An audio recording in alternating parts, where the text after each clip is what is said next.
Evet.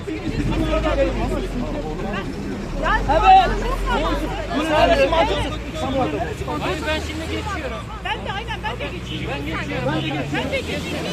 Ben de geçeyim. İfadelere gireceğiz. İfadeleri katılacağız. Hayır, hayır. Yani ifadeleri katılacağız. Hayır abi tartışmaya gerek yok. İfadelere gireceğiz. Evet. İfadelere katılacağız.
Kapıyı açın!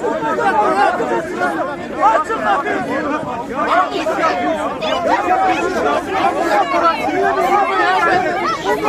Vurmayın!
Ya herkesin bir müvekkili var içeride.